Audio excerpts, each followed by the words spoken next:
কোন আমলগুলোতে ওযু আবশ্যক? এক নম্বর হচ্ছে নামাজ। আল্লাহ সুবহানাহু ওয়া তাআলা পবিত্র কোরআনুল কারীমের মধ্যে বলেছেন, ইন্নাল্লাহা ইউহিব্বুত তাওয়াবিনা ওয়া ইউহিব্বুল মুতাতাহহিরিন।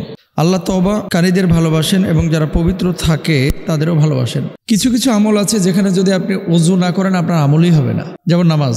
ওযু ছাড়া নামাজ কবুল হবে না। পবিত্রতা নামাজের প্রথম শর্ত। আর তুহুরু শাতরুল ঈমান, পবিত্রতা হচ্ছে ঈমানের অঙ্গ।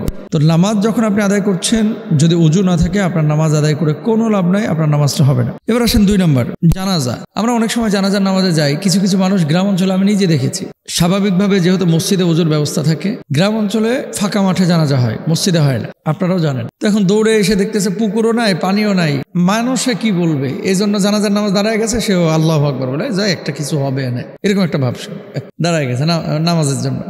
ছাড়া কেউ যদি জানাজার নামাজ আদায় করে এটা হারাম। ওযু ছাড়া কোনোভাবে জানাজার নামাজ আদায় করা যাবে না। ভেরি ভেরি ইম্পর্টেন্ট কিন্তু বিষয়টা। 2 নম্বর গেল, আব্দুল্লাহ ইবনে আব্বাস রাদিয়াল্লাহু তাআলা থেকে বর্ণিত, গেলে যদি জানাজার নামাজ ছুটে যাওয়ার আশঙ্কা থাকে তাহলে তায়াম্মুম করে হলেও নামাজ পড়তে হবে। তাহলে আমি ওই সকল ভাইদেরকে বলবো, আপনারা যারা জানাজার নামাজ আদায়ের জন্য গ্রামগঞ্জের ফাঁকা মাঠে গিয়েছেন, সেখানে আশপাশে কোনো পুকুর নাই, টিউবওয়েল নাই, অথবা আশপাশে কোনো ধরনের পানির ব্যবস্থা নাই, এমতো অবস্থা আপনি কি করবেন?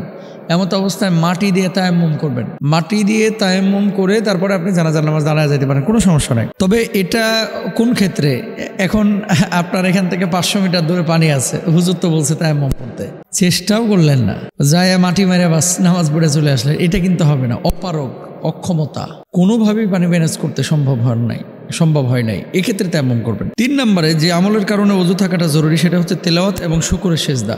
আপনি কোরআন তেলাওয়াত যদি করেন, কোরআনের খণ্ড যদি স্পর্শ করে তেলাওয়াত করেন, মানে মূল নুসখা কোরআন হাতে নিয়ে আপনি পড়তেছেন, অবশ্যই আপনাকে ওযু করতে হবে। এখন লা ইয়ামাসসুহু ইল্লাল মুতাহহারুন, আল্লাহ সুবহানাহু ওয়া তাআলা পবিত্র কোরআনুল কারীমে এই কথা বলে দিয়েছেন। তেলাওয়াতে আপনি যদি মুখস্থ করেন, ধরেন আপনি আয়াতুল কুরসি পড়তেছেন, ওযু করা আপনার জন্য জরুরি না। আচ্ছা, শুকরের সেজদাটা আপনারা সকলেই জানেন কোন সেজদা। আপনি জিপিএ 5 পেয়েছেন, সেনাবাহিনীর ভালো একটা পদে আপনার পদোন্নতি হয়েছে, এমন অবস্থা আপনি শুকরিয়া আদায় করতেছেন। ক্রিকেটাররা অনেক সময় ওই যে আপনার সেঞ্চুরি করার পরে দেখবেন মুসলমান ক্রিকেটাররা সেজদায় লুটায় পড়ে, হেলমেট খুলে সেজদা দিচ্ছে। অনেক ক্রিকেটার করে আপনার ওযু অবস্থায় থাকে। মাহমুদুল্লাহ রিয়াদকে আমি এটা সরাসরি জিজ্ঞেস করেছিলাম যে ভাইজান, এই যে ওযু অবস্থায় অনেকে তো থাকে, উনি নিজে আমাকে বলছিলেন যে আমি সবসময় চেষ্টা করি ওযু অবস্থায় থাকতে। আসরের নামাজের সময় হয়েছিল, আমি বলছিলাম যে ভাইজান আপনি ওযু করবেন না, তখন উনি বললেন যে না, আমি সবসময় ওযু অবস্থায় থাকি। আলহামদুলিল্লাহ, শুনে খুব খুশি হয়েছিলাম। তো অনেক ক্রিকেটার, পাকিস্তানি ক্রিকেটারদেরকেও আমি ওদের কলাম পড়েছি যে সেজদা শুকরের যে সেজদাটা, এই সেজদাটা দেওয়ার আগে তারা নাকি ক্রিকেট যখন খেলে ড্রেসিং রুমে তারা ওযু করে তারপরে খেলে। অনেক ক্রিকেটার আছে আর কি, সবার কথা বলতেছি না, এই জন্য ওখানে সেজদাটা দেওয়া তার জন্য জায়েজ আছে। ক্রিকেট মাঠে কেন, আপনি ধানের মাঠেও সেজদা দিতে পারেন, কোনো সমস্যা নেই। তো এই সেজদা দেওয়ার জন্য কিন্তু ওযু করাটা জরুরি। এরপর আসেন 4 নম্বর, কোরআন স্পর্শ করা। ইন্নাহু লাকুরআনুন কারীম ফি কিতাবিম মাকনুন, নিশ্চয়ই এটি মহিমান্বিত কোরআন যা আছে সুরক্ষিত কিতাবে। যে আমলের জন্য ওযু করা ওয়াজিব, তাওয়াফের জন্য ওযু ওয়াজিব। নবী সাল্লাল্লাহু আলাইহি ওয়াসাল্লাম নামাজের সাথে তুলনা করেছেন। আল্লাহর হাবিব সাল্লাল্লাহু আলাইহি ওয়াসাল্লাম বলেছেন, আত-তাওয়াফু বিল বাইতি সালাতুন ইল্লা আন্নাকুম তাতাকাল্লামুনা ফিহি, বাইতুল্লাহ তাওয়াফ নামাজের মতো, তবে আপনারা তাওয়াফের মধ্যে কথা বলতে পারেন।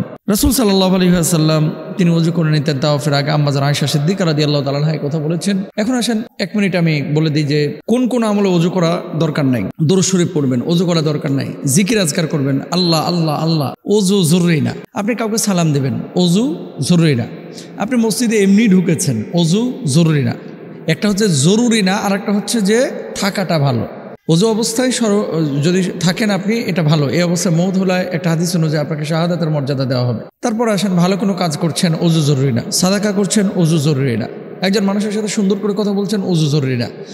নফল এবং সুন্নাহ শত শত আমল আছে যেগুলোর জন্য ওযু করা জরুরি না। হাদিসের কিতাব পড়তেছেন, ওযু করা জরুরি না। তাফসির পড়তেছেন, ওযু করা জরুরি না। ইসলামিক হিস্ট্রি পড়তেছেন, ওযু করা জরুরি না। তো আমরা মোটামুটি পেয়েছি, আল্লাহ বুঝদান করুক।